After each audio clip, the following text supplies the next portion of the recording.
Yeah, the first one. 20 some odd years of tech, no background in aging or health or anything. A partner and I had sold a company in the video compression space, took some time off, got back together and decided to do a startup. And we were like, well, you know, we did our 50 whiteboard ideas, and the one that we came up with was the one purely on a personal basis, which was my mom's in Florida, his mom's in Germany, and if they don't use computers, how the heck do you keep them involved in your life? How do you share photos? How do you share videos? It's just like, oh mom, you gotta see this one, crap. I wanna show you the kid of the, here's the thing of the grandkid. So it just became this really painful thing and went through the process of, here's an iPad, which she doesn't know where it is, or it's not plugged in, and it's never been charged, and all these other problems. So that was the impetus. So I have 35 slides in 5 minutes, so you have to pay attention. I'm gonna go really quick. So the big problem, it sucks to get old. And basically technology could help, but it doesn't because for the most part they don't use it. And the people, the industry serving the technology, serving the elderly, guess what? They don't use technology either. They're pretty much 1950s technology, right? Home care. It's phones and cars, right? There's no tech. And so how do you deliver technology-based services to people and an industry who don't use technology? It's like, ah! So it's chicken and egg problem, terrible, terrible chicken and egg problem. If I'd known this, I would never have gotten into this business. But I did out of this personal desire to fix something. So the idea is simple. A lot of the goals of in-person care can be delivered with remote care.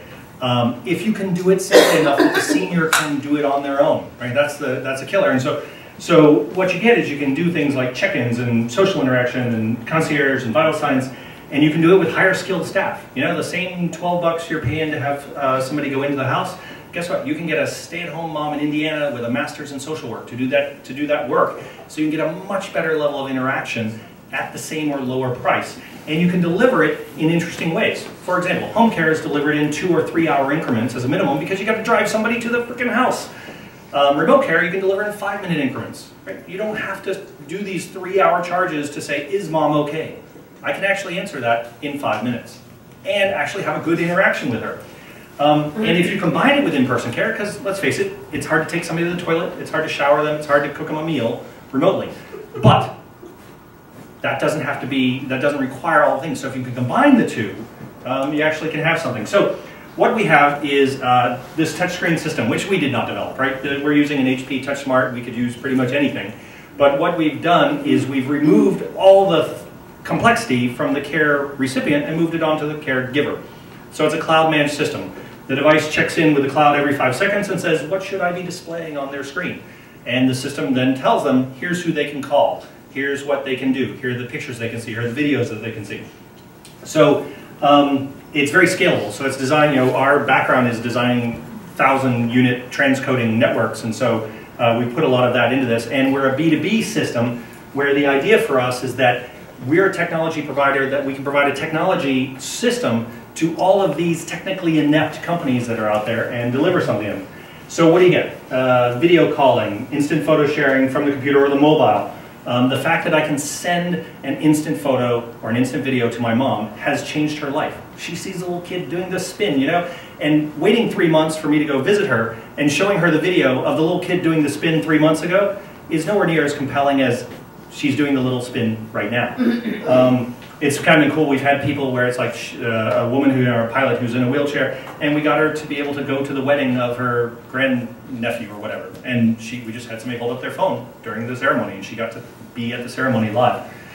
Automated medication, activities of daily reminder, daily living, integration with medical devices, and everyth's managed in the cloud. So 4 buttons. So we went beyond the 1 button that they said. So 4 buttons. Call, photos, videos, and music to start with. And I've worked with 50+ seniors, and every one of them got it. Even the people in Alzheimer's lockdown wards. It's like when you said, okay, how would you call your daughter? And they look at it for a minute, and they touch the call button. And then it's like, okay, how would you call Lisa? And they touch Lisa's face. And then they have a video call. And that's it. So they're getting Skype, but they don't see Skype. They're getting Facebook and Flickr, and they're getting instant messaging, but they don't see any of that. They don't know that. That's all managed by the caregiver. They get to go through, they get Pandora, but they don't see Pandora. They just see the few stations that the family has picked out for them that they can use. They get reminders, and if they don't answer that reminder, it's like, oh, you're supposed to take your medication. She doesn't respond to that medication reminder within 10 minutes. Well, guess what? We can alert the caregiver. We can alert the family. So everything's managed over the web, so someone coming on, a caregiver has lots of control over everything. They control who she can talk to, what she sees on Flickr, what she sees on Facebook, what YouTube videos she sees, etc. So they're getting some of the Google experience, but they're getting none of the complexity. The care recipients, interaction, right? We're trying to solve the social interaction problem because for me, there's so much out there that's trying to do the personal emergency, right? I've fallen and I picked it up, which is great if my mom falls. If she doesn't fall in the next 3 years, that device does not improve her quality of life. If I can connect her socially, it does improve her quality of life. So the interaction is incredibly important. The visual messaging, I watched grandmother, in tears because she got a little instant photo of her granddaughter. It's like, or she gets to see the video for the first time. We actually had a sad one. One of our clients, one of our users died on Christmas Day, but on Christmas Eve, she got to see her grandson play the violin for the first time. And then she died the next day. And her family has been just gushing to us about how much it changed her mom's life over the past 4 months. Tracking vital signs, participating remotely, and obviously no skills required. The family gets peace of mind, configurable alert network, sharing, etc. The home care providers that we're working with, what they get, the brand is theirs, right? So they get the brand that faces the care recipient and the brand that faces the family is their brand. We're a background provider of the service, but they don't have to know anything about technology in order to deliver that service. And what's kind of interesting, one of the things that we found in the home care provider that we didn't really think about ahead of time is that we're now connecting peers. So we can connect, here's Mrs. Johnson and Mrs. Roberts. They're lovely women who don't leave their home. Why can't they become friends? And so the care management companies can now connect these people together, and at no cost to the care company, they can improve the quality of the care delivered. So there are lots of interesting little benefits here that we found out, like the fact that the families in many cases have never met. If you have a family out of state, they've never met the woman who's providing care in the house for their mom. This allows them to check in. The care worker actually performs better when they know that they're going to be potentially checked on, right? A normal care company might do a QA check where they go out and visit the care worker, but they might do it once a month at best. Why? Because they have to drive an hour around to go do it. Now, the care worker knows that at any point the screen's going to light up and they're going to be in a video call, so it means like, did you dress correctly? How is the woman behaving? Are you performing your work better?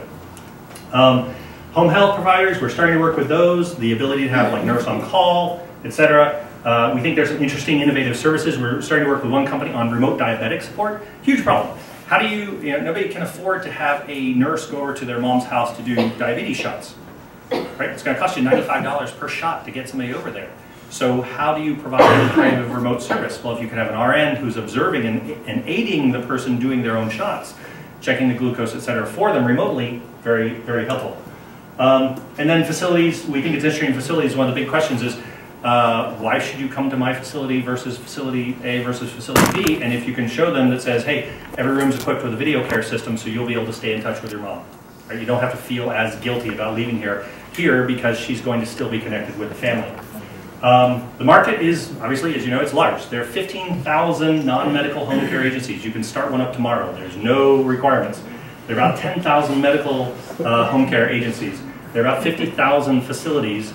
And this is just the B2B side of it. There are actually still, there's a whole B2C side of this that exists as well. I founded it with another guy. We've launched with some companies. It's been really nice to work. I mean, we've started, we started this almost a year ago and spent about 6 or 7 months in just core development on our own, and then started working with some small home care companies. And the day we announced the company in November, the largest home care company in America called us up and had us on a plane. So it's kind of nice that there is a need for this sort of thing that's out there. And people look at it, it's like, okay, what is going to change home care?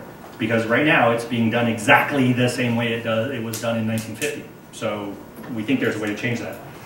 There it is. Questions?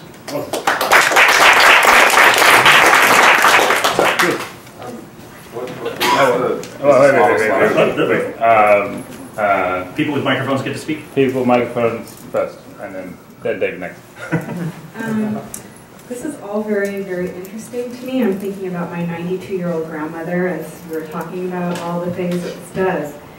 One thing that it didn't seem to do is allow that older person to give feedback.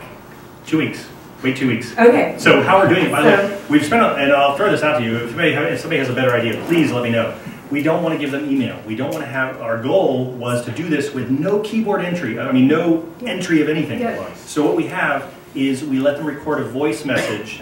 That, so what'll happen in 2 weeks is you'll be able to send her an email or an instant message, and she'll be able to reply through voicemail, which she knows how to leave a message on an answering machine, and you'll get it back as an email with the attached message. I guess the reason I'm asking is because there's a tendency for too much surveillance type stuff in this space. No surveillance. And I've done a lot of work with older folks too, and I've learned that they like to have that full loop of communication. Oh, trust me, we hear it every day. And so one suggestion is potentially just having happy face to sad face. They could press the happy face. It could go as a push message to a text message to whoever that's also coming. Is sending the picture. I mean, there's very simple ways for people to give feedback. No, but we do want to. I'm just saying, keep that. Please keep that in mind.